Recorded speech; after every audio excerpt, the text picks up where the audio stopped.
Tonight on the Night Team. 4 separate shootings in the metro today that have left at least 2 dead and 2 others injured. The violence comes on the same day a local blacksmith is using his talents to take a stand against gun violence. Kentucky has a particular problem. How unwanted weapons are being turned into something positive in the push for change. Plus, Louisville artists coming together and performing all across Kentuckiana for a good cause. But musically, if we can give back and we can donate all of the money to a good cause, that's why we're here. How they're raising support for hurricane victims. You're watching the WHAS11 Night Team.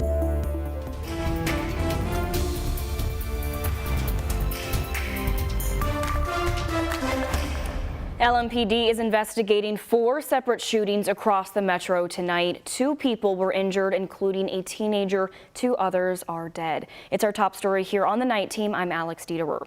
The violence began just after 3 this afternoon. Police in the 2nd Division responded to the first shooting in the Parkland neighborhood. When officers arrived, they found a man in his 30s had been shot in the chest. He was taken to the hospital where he is expected to survive. Around 4:30 this afternoon, police were then called to a shooting on 26th Street in the California neighborhood. When officers arrived, they found a 44-year-old man with multiple gunshot wounds to the chest. He was taken to the hospital where he later died of his injuries. Police believe they have all parties involved in this incident. And just before 8 this evening, police responded to a shot spotter alert in the Russell neighborhood. When officers responded, they found a 14-year-old had been shot in the leg near Place Argente. He was taken to the hospital and is expected to survive. Then around 9 this evening, police responded to the Wyandotte neighborhood to reports of a shooting on Henry Avenue between Beecher Street and Camden Avenue. Police are confirming 1 person is dead at the scene, but have not released a cause of death for the victim at this time. Anyone with information about any of these 4 shootings should call the anonymous tip line using the number here on your screen. That's 574-LMPD. You can also use the anonymous online portal. Well, it's been 2 months since Hurricanes Helene and Milton devastated parts of the Southeast. Bodies of the victims are still being recovered in Tennessee and North Carolina as the death toll continues to climb. And Louisville has not forgotten about our neighbors and their continued need for support. Today, across the metro, over 80 bands performed to raise money for hurricane relief. The WHAS11 Night Team's Alexandra Goldberg and photojournalist Aspen Hester captured that scene. We're not firefighters. We can't rush down to Georgia or North Carolina and do something. This gives us a chance to do what we love and help the community at the same time. Venues across Louisville's metro are rocking out to raise money for hurricane relief. At Vernon Lanes, North Presley was on the guitar. 1 person, 10 people, 100 people, whatever. Hopefully we can help as many as possible. This is the complete lineup, 84 bands across 10 venues all over the metro. And donations will be handled by the Community Foundation, a philanthropy that will direct the funds towards displaced families in states like North Carolina, Florida, and Tennessee. We're not right in the heart of it, but anything that we can do to help is what we're here for. Organizers say they've raised at least $10,000, and they're still taking donations on rhythmrescuefund.com for victims of Hurricane Helene and Hurricane Milton. Tiffany Lynn Puckett was on lead vocals at Mercurio's in Hikes Point. That's why I do this.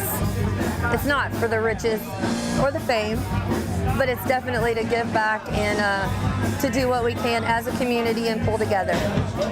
I have not seen anything like this before. Gary Thompson, owner of Stevie Ray's, is hoping to pass it forward. We hope that if we're ever in that situation, somebody gives back in the same way. Exactly. Doesn't the country need a little bit more of this? With the bar's manager, Bill Coates, the two are saying that they've always opened their doors for benefit shows. I mean, even if we made nothing, it's still the right thing to do, you know. How do you measure success as a business owner? It's not always about the dollar. If you had memories and you had a good time, that's what really I'm about. This time, the proceeds are going to Kentucky's neighbors in the South. In Louisville, Alexandra Goldberg, WHAS11 Night Team, on your side.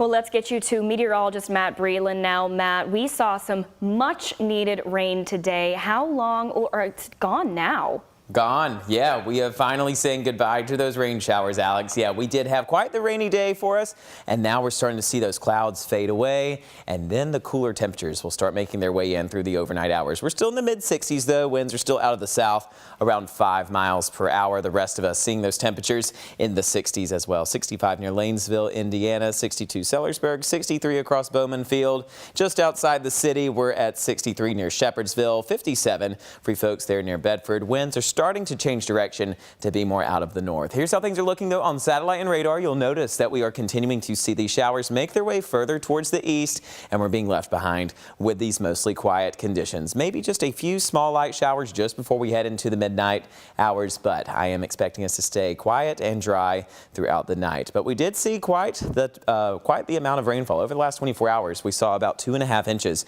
going into the metro. So we definitely did have a rainy evening for us, and we're going to continue to see better weather as we head into the week. Those details coming up later.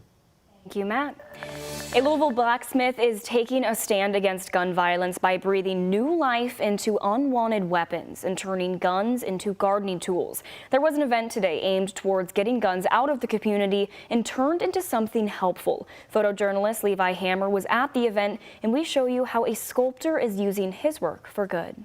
Well, certainly gun violence is all over town. Guns to gardens. A weapon that could have caused harm in injuring or killing someone, instead now is going for good purposes. Turning unwanted guns. Pawpaw's gun, grandma's gun, those things, so that they cannot do harm in the community. And off the streets, out of homes, out of glove compartments of cars. Into garden Adding tools. a little extra metal right where the handle goes in. Craig Caviar is a local blacksmith.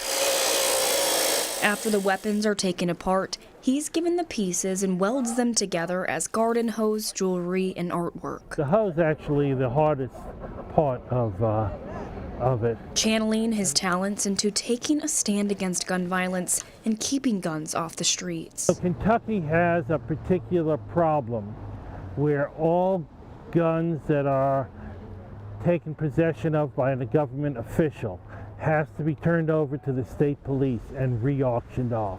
We realize that we're never going to get rid of all the guns that we have in this country. The event is held twice a year, going to different spots across Louisville, meeting people where they are. It's not indicative of how much violence there is in a particular area.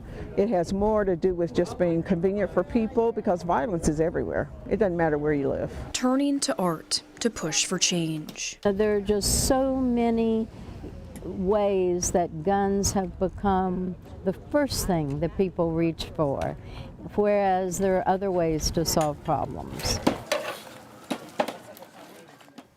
Today was the 5th Guns to Gardens event held here in Louisville. The new Norton West Louisville Hospital begins accepting patients tomorrow. It's been a long time coming. The last time there was a hospital in West Louisville was 150 years ago, and it was a maritime hospital just for boat captains. Norton says this new spot will have a 24/7 emergency department, inpatient treatment, and imaging services. And the community was deeply involved in designing every aspect of it. Talked about this being the first hospital west of 9th Street in 150 years. We talked about equity. We talked about access. We talked about inclusion and all the things that we need to be doing. I need you to hear from me that all that I've done and all the people who raised their hand have done is not for us. It is for our community. To see all our stories about this historic hospital and to learn more about it, you can head to our website, WHAS11.com.